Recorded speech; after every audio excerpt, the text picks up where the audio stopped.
So let's unbox this TAPO pan or tilt home security Wi-Fi camera.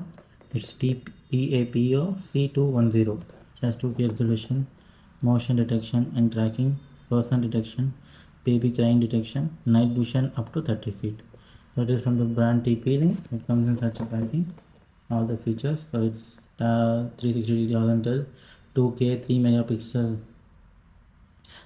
camera with 2304 into 1296 pixels, audio two-way which has built-in microphone and speaker, night vision in 850 nanometer in IR LED up to 30 feet, wireless, all this 2.4 gigahertz, adapter input output details, and this is the way it in the back side. Features for the detection, night feed, baby crying, micro SD card up to 512 GB of micro SD card, customizable block zones, cloud storage, 2K definition. Such a way.